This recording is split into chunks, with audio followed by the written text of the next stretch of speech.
Welcome to Horror Bois, the only horror movie podcast on downtown Kentucky, or that you even need to listen to. That's right, I'm taking a bold statement. You don't need to listen to any other one. You need to listen to us, though, for some reason. I don't know.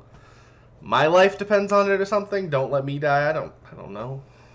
He's serious. My livelihood that we're definitely not making. Yeah, my livelihood in the future depends on you. Please find this show and watch it, please. Please. It would be cool. It would be pretty cool. Did we introduce ourselves? I don't think we did. No, I'm Austin. I'm Chris. I'm Isaiah. There we are. We're the boys. We are the Horror Boys themselves. You know what? Now that we've said it, I feel like we have introduced ourselves, but we might have done it that twice. might just be in my short-term memory. Peek behind the curtain for y'all. I overslept to this recording, so let's jump right into this movie. We're watching Friday. We watched Friday the 13th, Part 6. Jason Lives, and it was a fun one. So let's jump right into this first scene. So we have Tommy and a character named Hawes, who we are meeting for the first time, Tommy Jarvis from the last two movies. And they head to the graveyard to make sure Jason's body is destroyed. Because unlike the line in the last movie where they say he's been, why am I blanking on the word? Because I'm asleep. Cremated. Cremated, yes. We find out he was not cremated. So, oh yeah, they do, retroactively just decide a lot of things that happened in the last movie. They just go, didn't. And you know what? If you saw her review of the last movie, I'm fine with that, because that movie was a hot turd. Who cares about the last movie? Yeah. They proceed to dig up his grave and to make and this is much to Hawes's protest. He's not cool. He's like, why are we doing this? This isn't needed. He's dead. He's here. See, he's dead. But Tommy does not believe him. He wants to know for sure. He goes in. He pops that bad boy open with a crowbar, and he sees Jason's rotting body that's covered in maggots and worms, and it's just gross. But hey, Tommy is not cool with this. Tommy wants to, he is gonna cremate him. Post putting him in the ground, he's ready. Like, it's time to cremate him. Let me grab this gas. Post, I like that. That was a good pun. Yeah, that was sure. But he goes to grab. He gets angry. We get the classic, second movie we have this where he has the lines from the fourth movie go through his head. Him yelling, "Die, die." Because they wanted to get Corey Feldman back, but they couldn't again, so they got little Corey Feldman's lines to replay over the movie. And so he goes and rips out a fence post, which honestly pretty impressive if you think about it. I didn't think about being impressed in the moment, but the amount of strength that would take. Just tear a wrought iron fence post. He just tears it off. Yeah. Rock comes back over to it, and he just repeatedly stabs the crap out of the dead body. Out of the lifeless, rotting corpse. Yeah, totally dead. It is totally Definitely dead at this necessary. point. Yeah, it's unnecessary, and he leaves it there. Oh, did we forget to mention it is kind of stormy out. Like, it's not very stormy out. Like, you hear a little bit of like thunder occasionally in the dialogue before. There's no rain. No. And then lightning has struck the metal post that he left at him, creating a lightning rod effect. It happens again, and Jason's alive, baby. He's back. Zombie Jason opens his eye. That would definitely classic Frankenstein style. Would definitely reanimated by lightning. Yeah. Sure. Totally wouldn't be there with the amount of decomposition they showed on the rest of him. Somehow his eyes survived, and he gets up and he goes straight for Hawes and. No, he doesn't. Sorry. He goes. My brain forgot. He goes straight for Tommy, but Tommy's just kind of once again standing there staring, because when characters aren't supposed to do something, they forget how to do anything. And Hawes, to his credit, comes running up with a shovel across his head, breaks that shovel, and Jason does not flinch. He just turns around, and is like, "Oh, all right. Let me stab you." in the gut with this lightning rod. No, With his hand. No, Oh, no. you're right. Yeah, he just puts his hand straight through his chest like Yeah. Mortal Kombat. You're right. Rips out his heart. It was amazing. Dude, something else that should be appreciated about Mhm. this scene is that they basically did the same thing in the last movie with Jason. I mean, it was in Corey Feldman's head, Jason's Oh. head, or Jarvis's head. Yes. But in number 5, he gets up and the worms just all fall off him in a big sheet. They just bop on the ground. And it was clear that they were just kind of like dumped on there right beforehand. Mm-hmm. And in this one, he's got all the worms again. When he gets up, they just kind of trickle off, and it's clear that they're falling out of like depth in his body, like termite holes. They're really in there. No, yeah. They're not just. It's not just a worm blanket that he sheds as soon as he gets up. Yeah, no, that's good old worm blanket. That's why we bring you here, because you have that insight of worms. Yes, the worm insight. You're the worm guy, right? That's why you're. That's what we always call him. Isaiah the worm guy. Everyone does. They do. And yeah, he gets his heart punched out, and what? Then we cut to as Tommy runs away, we cut to the cool James Bond-esque title sequence with Jason. I almost forgot about that. I love that. That was amazing. It's like the classic, like Jason walks through his own eye and turns to the camera, and he like throws something and we get the blood to go down. Like it was it's so. I think that moment is the moment where I realized, oh, this movie's great. Because at that moment you realize this movie knows what it is. It is some campy horror schlock, but in the best way possible. And I ate it up. Let's keep talking about this movie because it is a good one. There's a lot of good in this movie. We now cut to Tommy as he's driving up to the sheriff's office. He meets Sheriff Mike. And I believe he also meets Deputy, is it Rick, I think? I have it written down later. I didn't write it down at this point. I think it's Deputy Rick. He meets them. He tells them, hey, Jason's back. And they basically are like, you're crazy. Jason never even existed. And we also, at this point, find out that he is in Crystal Lake right now. It is just now known as Forest Green. For this thing that doesn't exist, they changed the name to try to get away from the reputation of it. Yeah. Just a legend that, Also, we're going to change the name of the whole town because of... Yeah. A legend that happened, like, maybe 5 years ago in story, 2 years ago in real life, but maybe 6, 7, like... Because I think Tommy's supposed to... It's not some old wives' tale. Yeah, Tommy's supposed to be, like, maybe 12, and now he's maybe 19, 20 at the oldest. Yeah, at the oldest. Yeah, so like, it hasn't been long, but now everyone's like, I don't know. Like you hear, there's a lot of character references like a legend or don't believe it at all. It's like, and they live in the town it happened. It's not like this is like a town or two over, and then they're like explaining, oh, they don't really believe it happened. No, these are all people who live in Forest Green, which must have changed its name like 5 years ago at most. Like, and they don't go at most, I don't know. Whatever. And we've also been told by the movies time and time again that there is extensive newspaper evidence of all the Jason killings. Yeah. That is, which has been like a key part of 2 or 3 movies. That is such a good point. And there is knowledge of this. This happened. Everyone knows it happened, but not this movie because they got to reset that every movie so you can have everyone be skeptical of it. Yeah. Which is, I guess, fair. But now we cut to some random new characters we're meeting.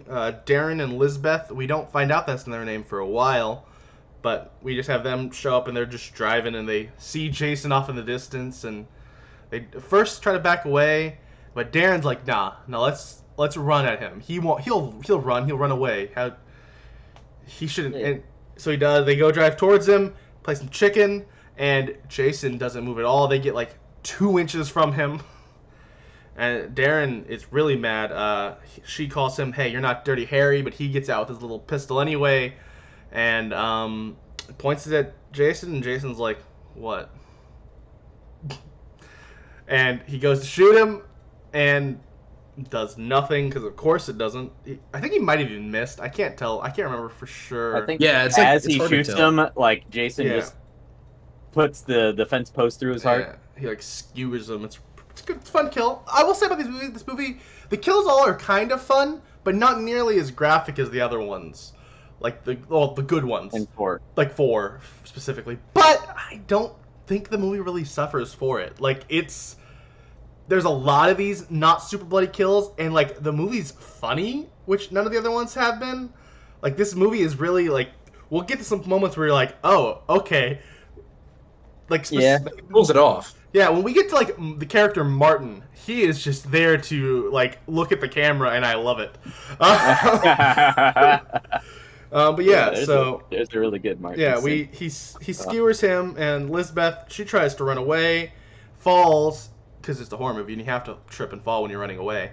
And she decides to try to pay him off, which I think is like, here, take my money. Yeah. And then he disappears. And she's like, oh, okay, I'm safe. Moments later, appears directly on top of her. Yeah, and stabs her, like, down. And we see, like, her head, like, the water she was in bubbling from, like, the hole in her head now. I guess, like, yeah. I don't know how it happened, but it was fun. Then we meet... Is this where we... Nope, we don't. Now we cut back to the sheriff's office, and we meet Megan and all her friends, who I don't know have their names here because we don't know their names here, but we find out their names later in like a couple scenes. And they show up to the sheriff's office, and they're like, "Hey, our friends didn't show up today. Do you know anything about that?" And he's like, I'm sure they're fine." And Tommy, who understands what's going on, is like, "No, Jason killed them. I told you Jason was going to kill people. They're probably dead." And they're like, "No, they're not. You're crazy." And at this point, we realize Megan, I guess, is into Tommy. I guess she's just really like, "Oh, really? Oh, Jason, okay." And like gives him some serious harmonica playing eyes. Yeah, for really no reason whatsoever. She is. I guess he's dead set on Tommy. Yeah. It's a love at first sight. It's romantic. Is it? I don't know if there was any romance between the two of them, really. It's a Romeo and Juliet. Something between the two of them. There is a car scene that's really awkward. We'll get to that.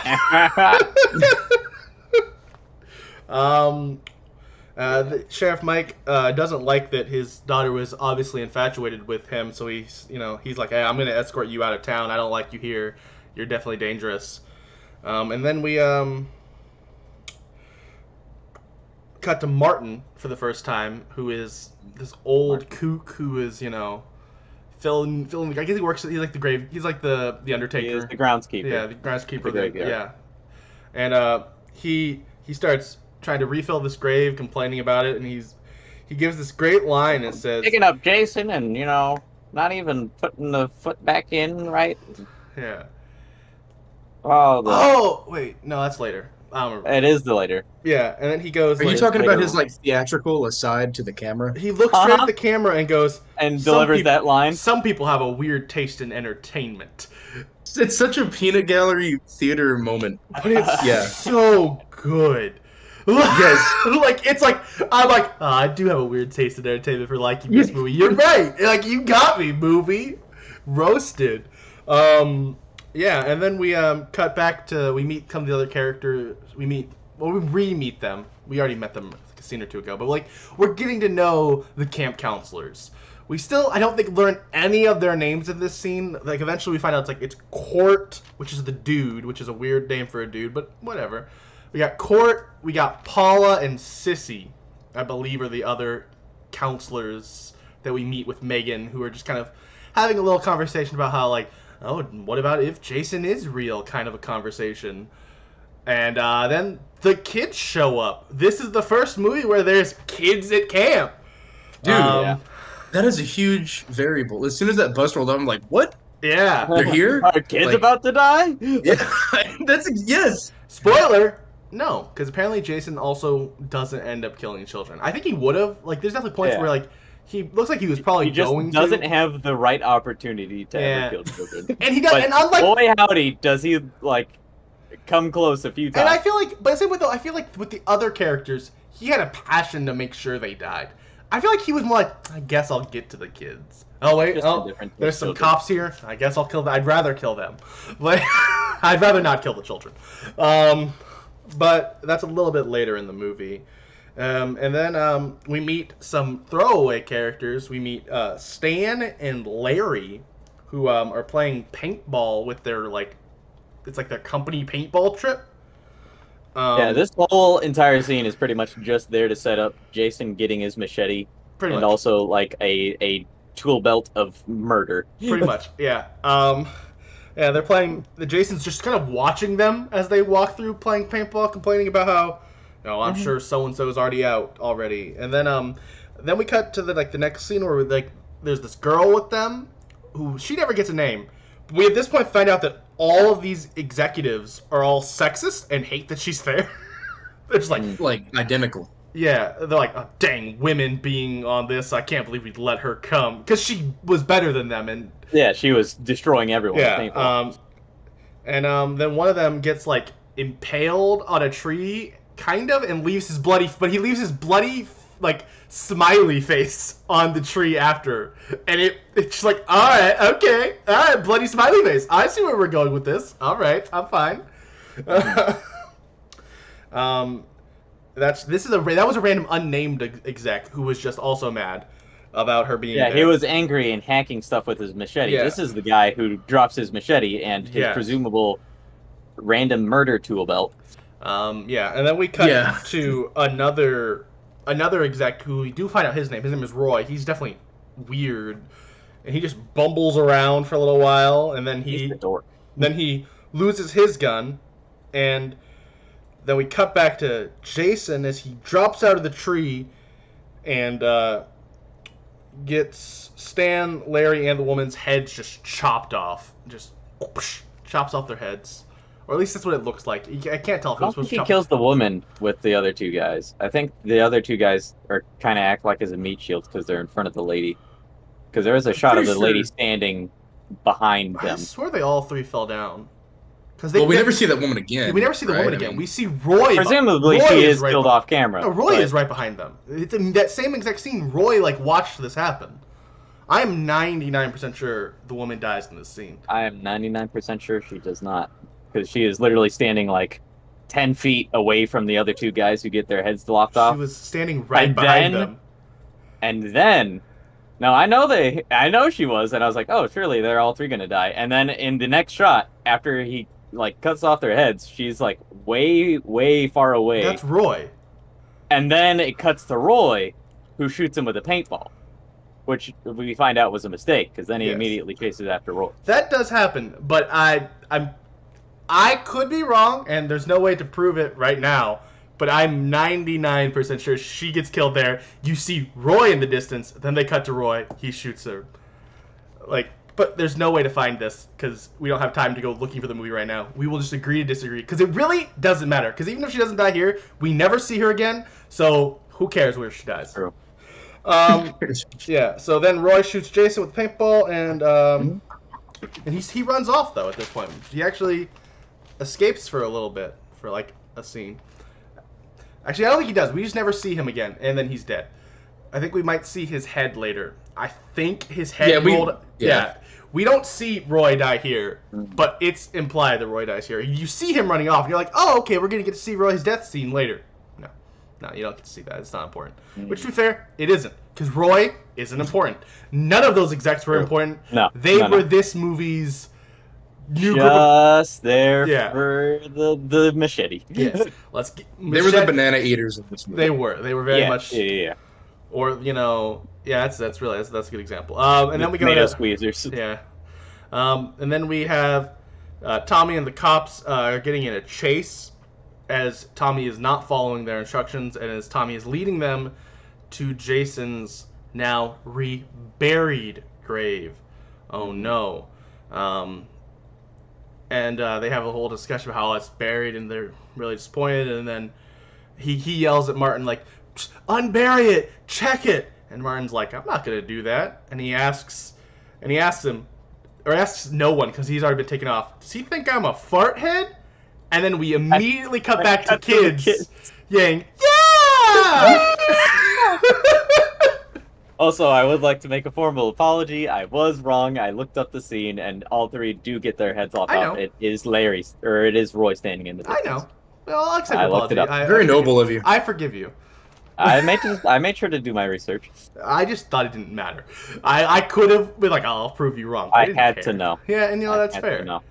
But yeah, so we find out we have the girls. The girls talk for a little bit, and they talk about how that Court is out teaching the boys Boy Scouting, and then we cut to that, geez. And it's just such a weird scene.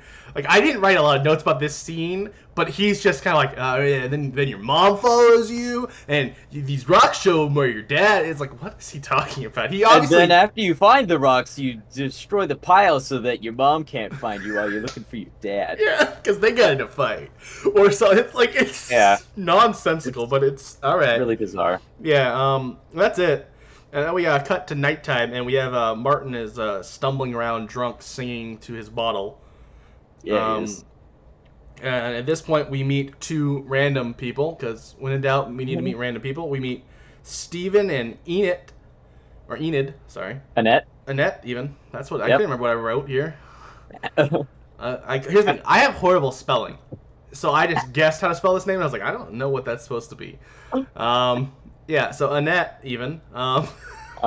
We meet them, and they're having a situation. She wants to. He's like, I don't know why I even came out here. You don't I don't want to play harmonica. And I came out here to get engaged to you, and all you want is harmonica playing. I'm just not in the mood. I'm sore. I'm tired. I'm not gonna play harmonica with you right now. And then he does. And then he's like, all right, fine, I will. And they proceed to play harmonica. Kind of. I mean, sort of. Yeah, they get to going. And then we cut back to Martin. Yeah, we cut back to Martin, and he's talking to his bottle this time, being like, what's the name he was singing? I didn't write that down. He was singing Kathleen. Yes, he was singing about Kathleen, and then he looks at the bottle. Oh, you're gonna be the death of me. Yeah, and he throws the bottle over his shoulder. It doesn't break though, because Jason caught it, broke it, and stabbed him with it. In the neck, and then the blood pools out of the bottle's mouth. Yeah, it's pretty good. It was really fun. But Steven, who we just met, he hears this and he goes kind of looking for it, see what happened, finds Jason, leads him back to Annette, because apparently he's like, if I'm gonna die to this crazy guy, she has to also. Oh no, they just gotta get out of there. Oh, maybe that. You don't know that Jason's got crazy supernatural powers. To be fair, why would they? And he stabs both of them, and we cut back to some sleeping children, and we find out. Oh, wait, no, and then we cut after that to Sissy, who is teaching Paula this complicated game called Camp Blood with cards. That's like, so Jason is the Joker, and then the counselors are these characters, and then you put all 16 and you shuffle them up and put them into cabins, and I'm like, what am I supposed to follow this scene? Probably not. And it's just then not at all, because it is never played. Not important. No.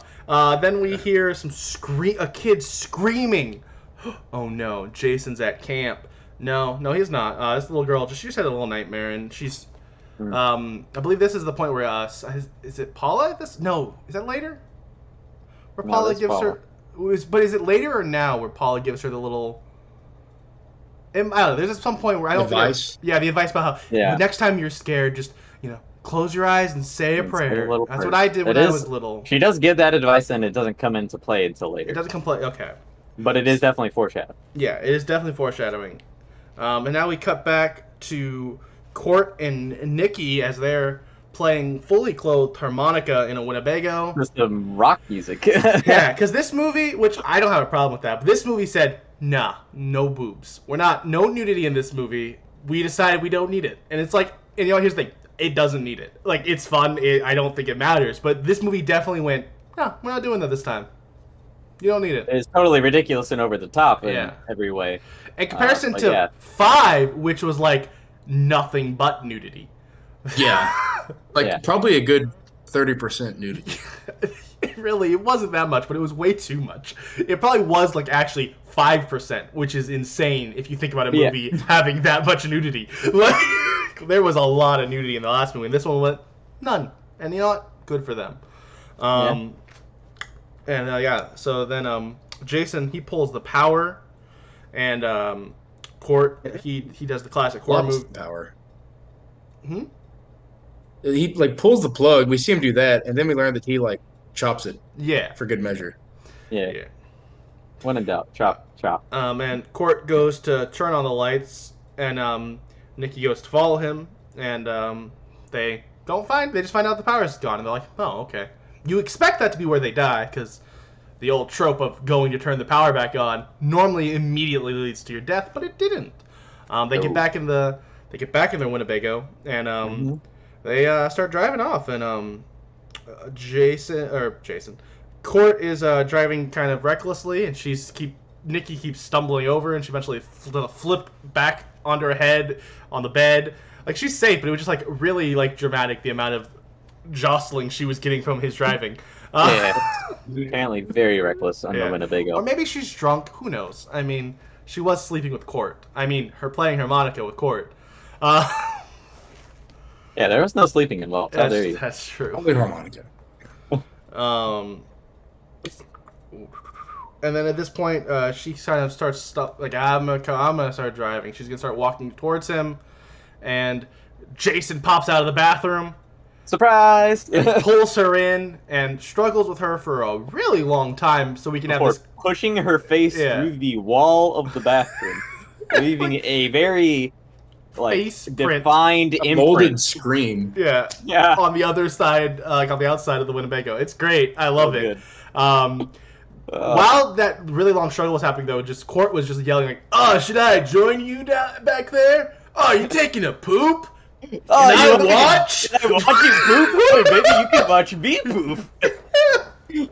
He does say vice versa. It's like, or vice versa. What? What are these lines? And dude, I think also like he's driving. He's like, I'm having such a good time. Yeah, it's a good like time. 4 or 5 times. Yes. Yeah, it was amazing. So ridiculous. So dumb.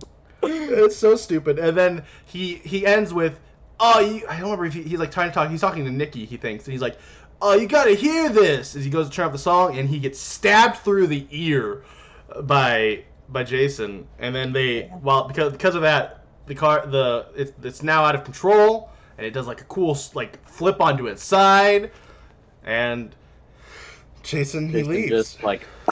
Jason immediately pops right out. Yeah, he's like, all right, I'm done. I killed 2 people. I'm done. There's no one else on here. And then we cut back to the sheriff's office, and we have Megan and Sheriff Mike arguing before Rick calls them, letting Mike know about the first kills. And then he goes off to do that, and we cut back to there, and Tommy try to get a hold of the sheriff, and he gets a hold of Megan instead. And Megan says, "Hey, I'll come help you find the stuff you need," because for whatever reason, she's really into Tommy, and it's just like, or I guess into saving the town, possibly. No. But no, it's not. She's really into Tommy. Not yet, at least. She's ready for a harmonica jam session. Yeah, she really. Yeah. Which is weird though, because this Tommy's not nearly as jacked as the last Tommy, so I don't know why. I mean, we don't know that. That's true. Taken off his shirt. He doesn't, because there's not even any male nudity in this movie. No shirts. I mean, there's a little bit. Yeah, we see Court's like tank top like flap over, but you know. Yeah. But we don't get to see Tommy shirtless, and I'm disappointed. I need to know if Tommy lost. We don't get to see Tommy shirtless, and I'm disappointed. Yes. We'll never know how jacked he is. Has he kept up his muscular definition?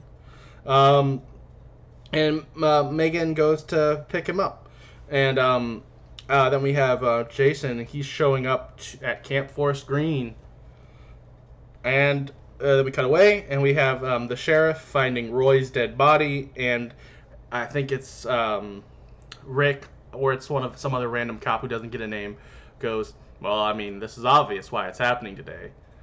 And he's like, "Huh? It's Friday the 13th." Which, hey, that's like the first movie on Friday the 13th in a while. Whoa. Yes. You're misconstruing the scene. Am I?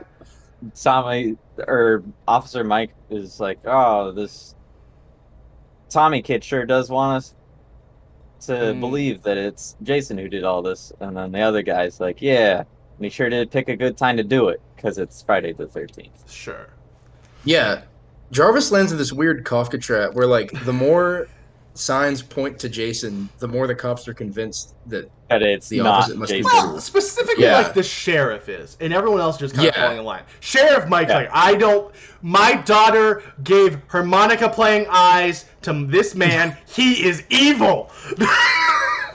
Yeah. It's like a He weird is a reverse murderer. Ahab scenario where, like, he is obsessed with avoiding his prey instead of chasing it. Like, nothing will turn him away to actually, pursuing Jason. He is dead set on running away from Jason. Yeah. Yeah. Then we Pretty cool. we cut to the female counselor's cabin, and they're hearing some noise outside, and Paula's like, oh, it's probably Court, trying to prank us. He likes to do that. So Sissy's like, oh, you're right. So she picks up a knockoff Sprite and says, I guess I'll go pour this on him, and she pours it out the window, I guess hoping he'd be right at the window under her, which Court is not there because Court is dead, but she did pour it on Jason's head, and he rips her head off for it. Which, you know what? Sprite's sticky. I get it. I think that's a fair response, honestly.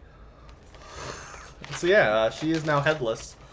And then we cut back, because there's a lot of cutting back and forth in this one, more than I feel like other movies. We have Megan insisting that she is going to help Tommy. Get in the car. I'm driving. I don't let anyone else drive my car. And Tommy's like, oh, fine. I guess I need to do what I have to do. I guess I have to let you help because you're being insistent. And then we cut back to the little scared girl seeing Jason carrying Sissy's body. Yes. Yeah. Without the head. Yeah, without the head. And it's just like, oh my gosh, this poor little girl. She's in kind of a crying wolf scenario. Yeah. Like she's made for herself. Yeah. Then we come back to Megan and Tommy, and they're having a car chase with the cops. And she pushes. I believe this is the scene where she pushes his head into her crotch. And there's and then we get crotch shots, like shots from his perspective of just her crotch twice. And it's not like this, like other movies, like it's using it for titillation purposes. It's just awkward and weird, and like in a comical way. Like, what is this movie? Shot of the crotch, and then a little bit more dialogue. Shot of the crotch again. It's like, okay, I think once was enough. I got the point. He's in her crotch. Now we cut back to the little girl, and she's walking up. Well, we don't know it's the little girl, actually, at first. We have someone with the machete walking up to sleeping Paula. We assume Jason's about to kill her. Paula wakes up, and we find out it's just the little girl, and she has Jason's bloody machete. And then we cut back to Megan, and she's, telling her father. There's like a little whole argument about how there's some new deaths. I think this is where they discover Court and Nikki's bodies. And she's like, it couldn't have been them, Dad. Been Tommy, Dad. He's been with me the whole time. And he's like, lock him up. Once again, that's somehow incriminating. To be fair, I do think at this point he was just still angry at Tommy. Because he did kind of have that momentary facial, I think at this point he knows it's not Tommy. Yeah, there was that scene where he lifts his head up from his daughter's crotch. Yeah. So maybe he's just I guess he would be understandably I think he might just still be punishing Tommy because he can at this point. There was a moment, at least there on his face, where it seemed like he didn't think it was still Tommy. But he didn't care. Tommy's still going to get punished for this. Right. Yeah. Then we have... I lost my place. Here we are. Then we have this funny... Oh, sorry, no. Then Megan shows Tommy a message off screen. We don't know what it is yet. Wait, no. Skip a spot. Sorry. Now we go to Jason. Jason is watching as Paula tucks the little girl in through the window. Really kind of cool shot.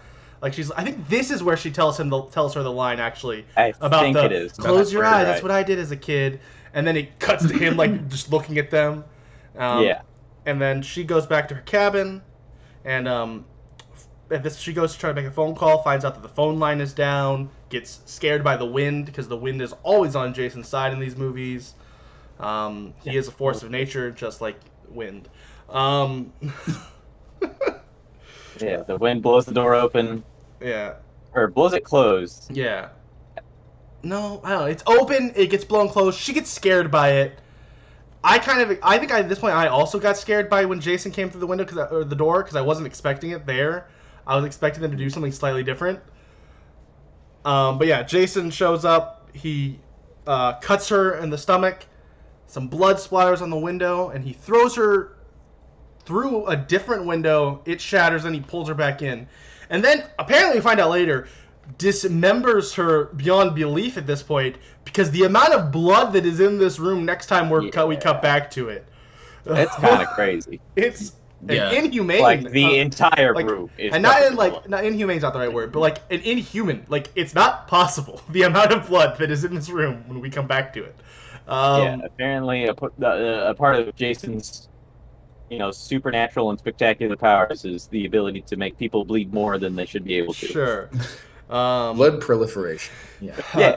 This is now where Megan shows Tommy the message that we don't know what it is. We kind of catch the top of it, but I don't think we're even supposed to. It's weird. They have this whole discussion about how he oh, what are you drawing? Show me. And she goes to show him, and he tells her, oh, it's terrible. They're trying to trick Rick, Deputy Rick, into believing their lies. They start making out through the bars. He walks over, and then they steal his keys, and there's this really funny line where she's like, I'll kill you if you don't get in there. Yeah. Well, there's a line earlier when Officer Rick is holding Tommy at gunpoint with his laser scope mounted Magnum. Like, why do you need that on that gun? Yeah. Where the red dot is, goes boom. Yeah, where the red dot is, goes bang. And yeah, that was boom, but it doesn't matter. Then but he tells her like, you kids gotta stop clowning around, and she's like, you're the one with the clown nose. With the bright red nose. Yeah. And then that's where Tommy brings back the line like, where the red dot goes bang or boom, and so he goes in because they're not really gonna kill him. I think the guy should have realized that they're not that desperate to get out that they're willing to kill him. But he falls for it, gets locked in, and they leave. They go to return. At this point we find out that Tommy's plan as they're driving is to return him to his first resting place, which is the lake. That's the only way to stop him, I guess. Yeah, he picked up the book of the occult. He did. Yeah, he does some quick studying into Satanism and so forth. And, he finds out first resting place. Got it. There we go. Then we cut to the first moment where we find out maybe Jason is willing to kill kids, because we cut back to Jason and he's at the little girl's cabin, and the little girl closes her eyes and says a prayer, and he leaves her because he heard some cops. But to her, I guess she's like, oh, it worked. This little girl now believes in the power of prayer, thanks to Cop Ex Machina for Jason here. The cops are at camp now, and the sheriff opens the girl cabin. No, like the female counselor's cabin to a comical amount of blood is what I wrote here, because it is just the whole room is tubs red. And tubs. Like, it's so unrealistic, but it got me. I was like, okay, there's no moment where I was like, oh, this movie's great. This is stupid. I love it. Then we have a random cop. He goes to the lake and he gets a throwing knife in the head from Jason. Yeah, he throws his ninja knife from his murder belt. Yeah. Stabs him directly in the eye. Of course. Falls into the boat. Wonderful. Then we have the sheriff going to the little girl's cabin, and he sees that One of the girls' beds is empty. Then we cut to another unnamed cop who actually, he looks like he's like stalking something. He's like, oh no, he's about to get killed by Jason. And no, he actually finds the little girl before then getting his head squished by Jason. And the little girl runs off. She stumbles into the sheriff, and he takes her and past the boys' cabin. Is like, all right, all of you, come on, you're going to the girls' cabin, which is fair, putting them all in one place so he can, I guess, watch them better. I don't know what his plan was, because he eventually leaves to go kill Jason after he doesn't Megan. just tell all of them to get under the bed. Well, he does that after, isn't he? Does that after? No, you're right. That is, he tells them to get under the bed and you'll be fine here, which I guess. Yeah. Jason's never looked under a bed before.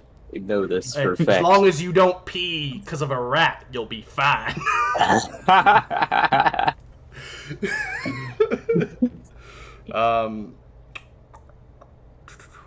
And then he leaves them there, and he goes and he finds one of the cop who got his head squished body, and Jason's there, so he shoots Jason. Jason falls down. Jason sits up, gets shot again. Sits up, shot again. And repeatedly just keeps getting shot.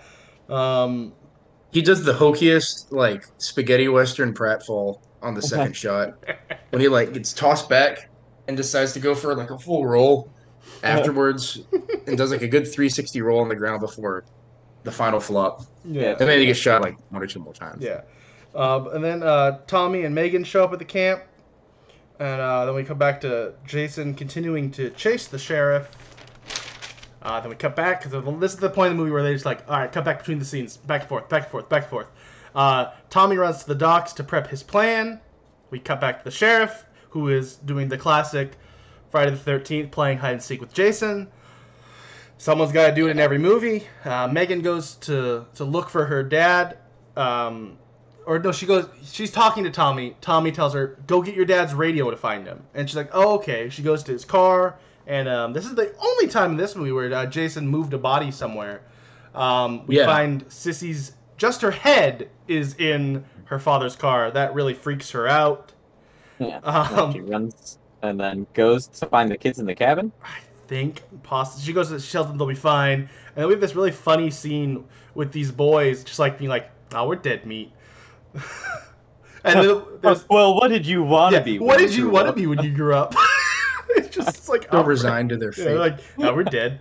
These are the same kids. We didn't mention it because at the time when I was taking notes, it didn't seem like it mattered. They were the ones who were like, oh, Court's stupid at this Boy Scout stuff earlier. They're the same boys from that scene.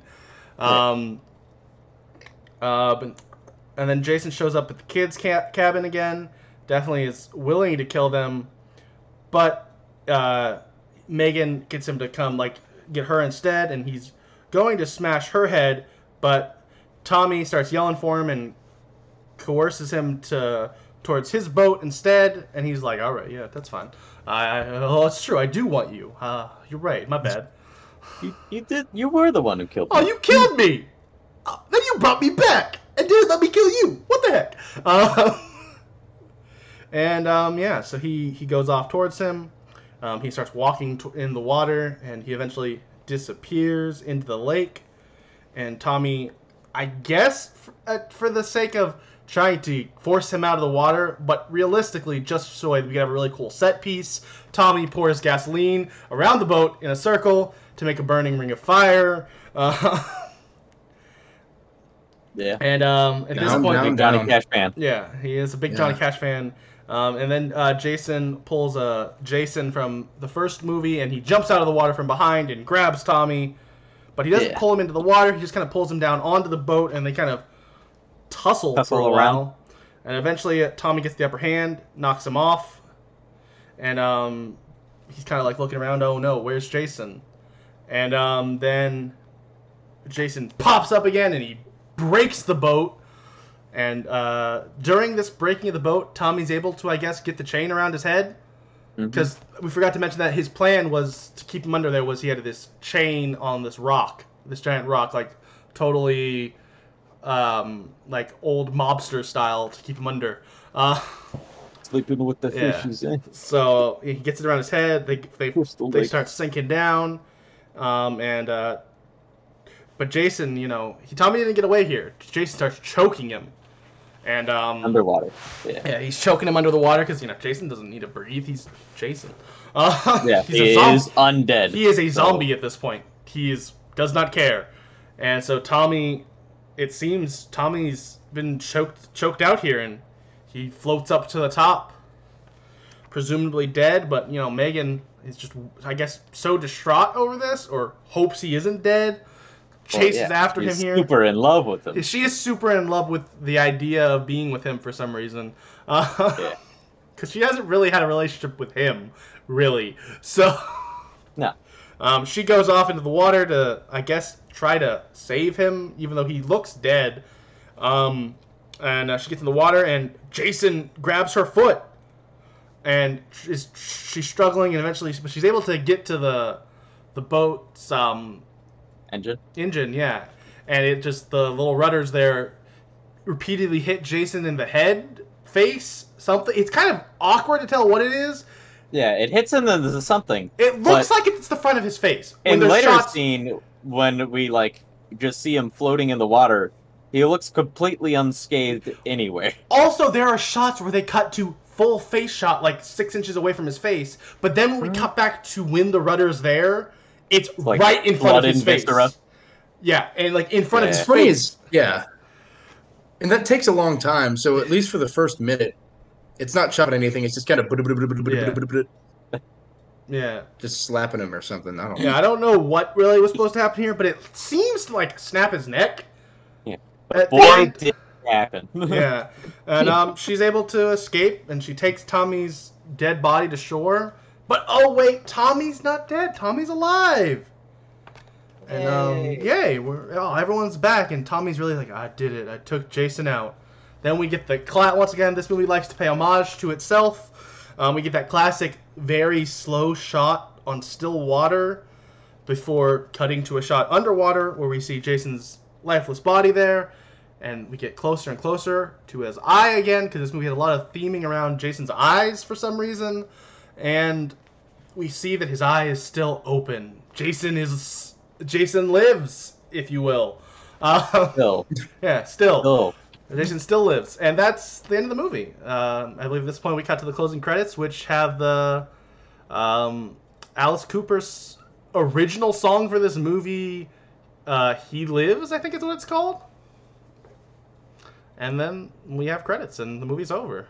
So, I'll start first. I really love this movie. I think it is charming and fun, and do I think it's better? I think 4 is still my favorite so far of the Friday the 13th franchise, and knowing where this series goes will probably always be my favorite of this franchise. But this movie is a close second. This movie is fun and whimsical almost. It's just absurd in all the right ways. It's self-aware. The jokes with Martin, straight up looking at the camera it's perfect. It knows what it is. There's a couple knowing what they're talking about scenes. There's a moment where we didn't mention it, but it was during the car chase scene. There's a line from the sheriff if Tommy's there, Tommy's gonna do something crazy, and then it immediately cuts to Tommy and her crotch going, "Oh, please don't do anything crazy." This movie is perfect for what it is. Is it a better movie than 4? Absolutely not. But is it know what it is and delivers on being weird, schlocky Friday the 13th style movie? Yeah, and I love it. Yeah. What are your thoughts, Chris? I mean, you pretty much hit the nail on the head. Was this movie good? No. Did I have a blast watching it? Absolutely. Yeah. It was a fun ride all the way through, right up till the end. And I absolutely knew what it was doing, and I can respect it for that. I did overall enjoy the movie, if that wasn't abundantly clear. Yeah. Yeah. Especially after that last one. Oh. To be fair, I wonder if that last one didn't exist, if I would have loved this one as much as I did. It might be after suffering through 5 that 6 becomes amazing. I still think it would have been really good without it, but I think it takes like really good to great because you just, at least us especially, a week ago, just suffered through like the worst of the worst when it comes to this franchise. So, yeah. Sorry, I kind of cut you off there, Isaiah. What are your thoughts? Oh no, man. I agree with both of y'all to an extent. What I liked about this one was, I love all the things y'all mentioned, and additionally that the acting is just so much better than the previous movies. This might be the best acting in all. Like, there have been individual good actors in, I'll say, most of the movies, not all of them. And this one, they all, I don't know if one like stood out as great like they have in some others. There's one that stands out as not so great in comparison. She's a little girl. Let her be, Chris. No. I was gonna say Court. Oh, okay. I didn't remember you. Dude, yeah, that's fair. Are you thinking like over the top? Yes. Yeah. And it does kind of add to the absurdity of the entire movie, especially with the. I'm having such a great time right now. Cut back to her like getting suffocated before getting thrown through the wall. So ridiculous. Anyways, yeah, go on. Dude, that scene, I think, was the only part of that movie, the only acting in that movie that reminded me almost like a vestige of the previous movies where everything is so awkward and unnatural. I was reminded, I had that same feeling for that scene, and only that scene. So props for the rest of the movie. But that one, I'm like, you've expressed how great it is to drive this RV, man. Like, and you 5 know what? times. Honestly, with how much this movie kind of like pays homage to some of the other films in like very like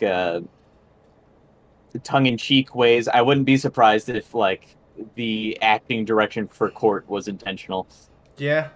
Dude, yeah. That makes sense. That could be also like we've done with, I think, previous movies, giving this movie slightly more credit than it deserves. It's and maybe entirely possible. Who knows? Who knows, really? But it was a masterpiece, accidentally. Like, I somewhat disagree. I think the first time Court says, like, oh, I'm having a great time, it's like, all right, this is stupid. But the time he gets, like, the second one, I'm like, oh, no, this is on purpose, I think. Like, he is going overboard. And then after that, I'm having a great time 5 times, he drops the line of, like, can I watch you poop? It's like, what is this movie? Like, which makes the fact that they built to the can I watch you poop or maybe you watch me makes me think that movie might have known what it was doing. Like, the point was,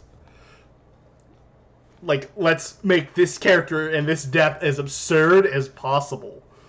I guess that was all improv. They just told him your motivation is you're curious about her pooping or not. Maybe, or he's like, hey, and just riff from there. You hear noises from the bathroom. Maybe she's into it. Maybe she's not. You don't know. So you're like, oh, can I join? Like, maybe I don't. You having? Yeah. Oh, you pooping? Awesome. Yeah. Or you just peeing. Either way, let me watch. But yeah.